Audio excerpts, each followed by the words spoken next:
Hello, you've clicked on a CP368 Productions video. Channel Railfanning and Model Railroading. Model railroading in the back. Railfanning from the vehicle.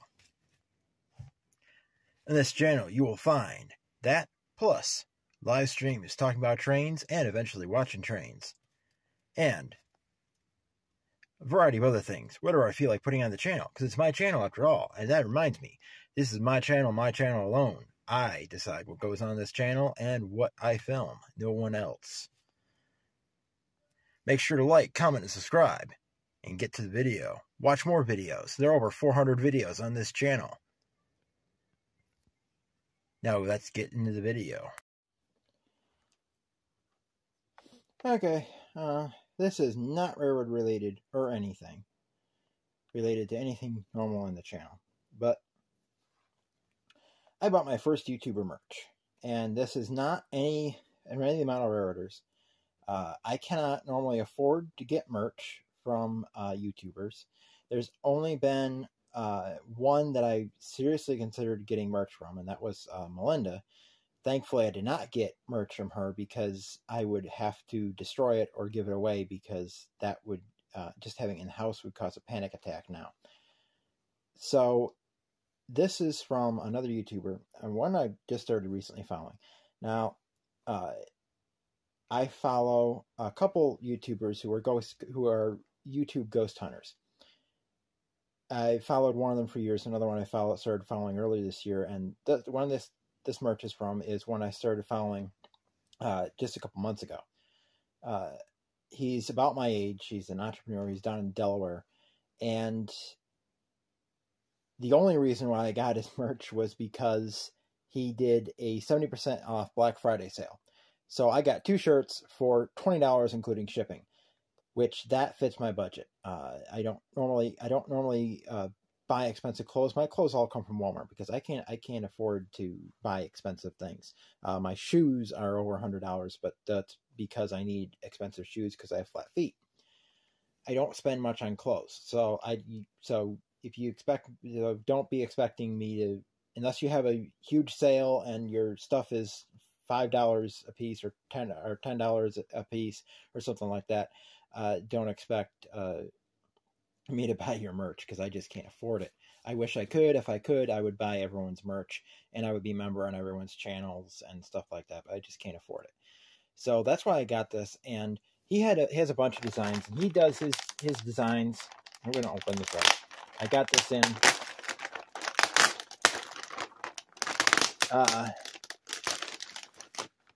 Monday. I debated whether I was going to do it, but the shirts that are in here are normally $20, $19.99, and with the subtotal for the 2 of them together was $11.99. So yeah, for shipping it was $19.56. So I got 2 shirts for less than the cost of one shirt without shipping.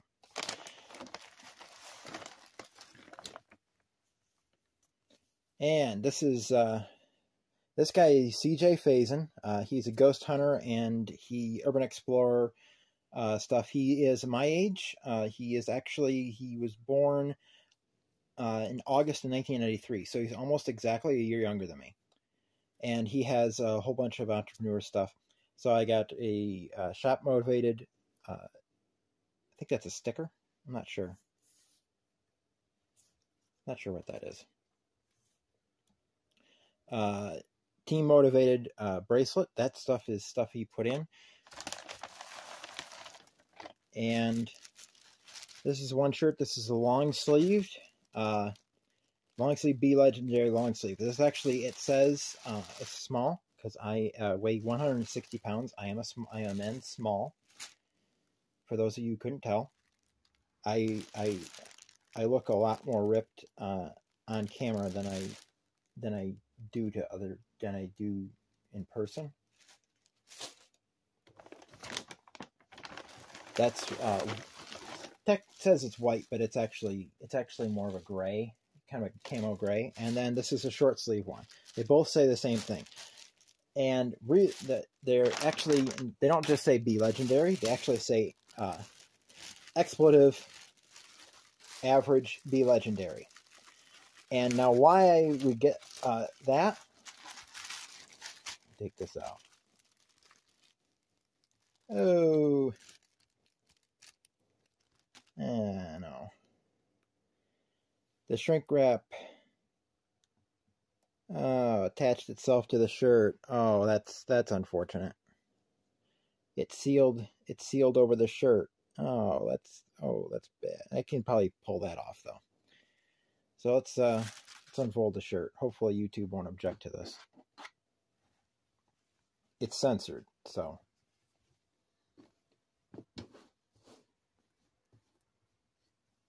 Sort of censored.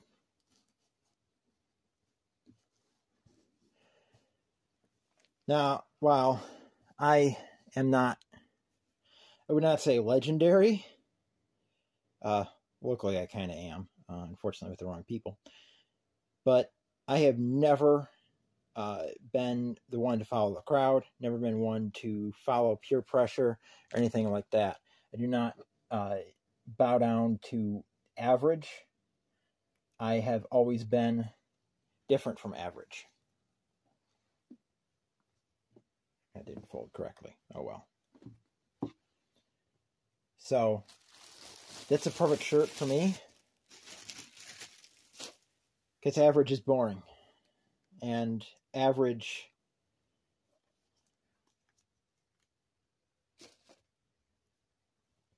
just isn't me. So that's it for the mail call. Now some other stuff. Okay, the other stuff. Last video, the plumbers are coming. This is Tuesday. You won't see this until later. So the plumbers are coming tomorrow. They probably won't get the heat on upstairs. They're going to come, they'll look things over, figure out what they got to do. So I don't know when it will be.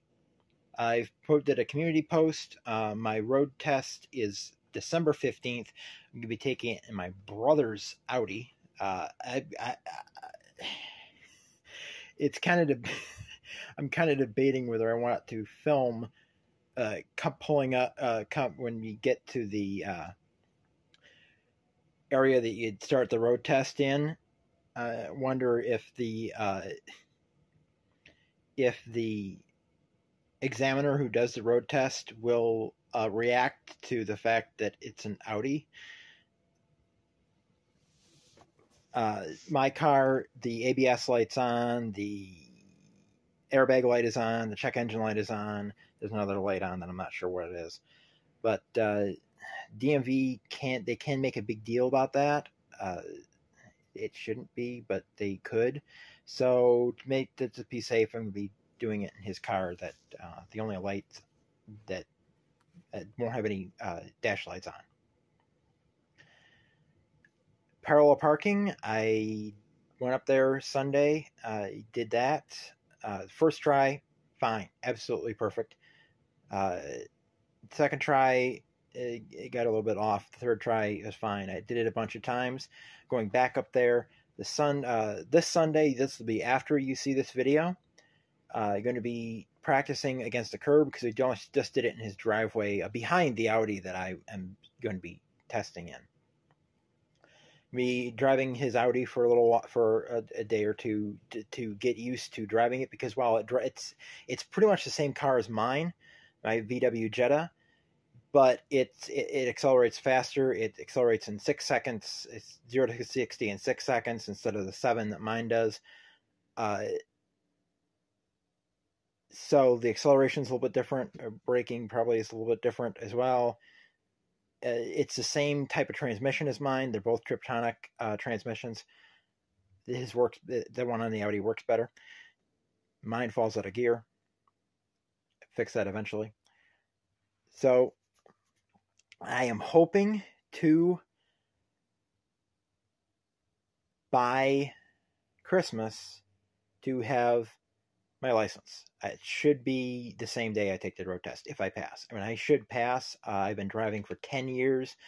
The only issue I can see is the fact that I've been driving for 10 years, and so turning the wheel with two hands, that is going to be difficult to remember to do. I've been practicing turning it with two hands, turning it with the push-pull like you're supposed to. That's what my driver's manual says.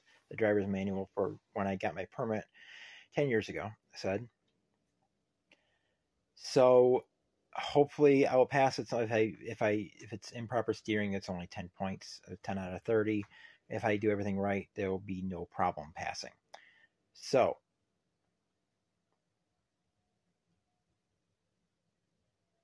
if I pass and I get my license right away, I am probably going to do a Railfanning live stream Sunday. Not this coming Sunday, next Sunday. Sunday after. So this Sunday I'll be practicing, and then Thursday is my road. The Thursday after that is my road test, and then if I get my license right then, I might take the car up and go to Batavia, and we'll sit trackside in Batavia and watch some trains. If any go by while I'm up there. So we'll see. And hopefully at that point there will be no railroad strike. The last one was averted. This one, it might take Congress ordering them back to work. I don't know. I'll have to see. But I'll know well before then, because this supposed strike is supposed to be the 9th, and I'm going to be taking the road test 6 days after that. So I will definitely know if there'll be trains running that Sunday. So look forward to that. A lot more rail fanning. Once the heat downs upstairs, we got some DC locomotives to show running on video, or trying to run. There's a couple that won't run. So we'll see you then. From CP Silver Springs, milepost 368 of the Norfolk Southern Cylinder Line. Keep on loving trains. Tim out.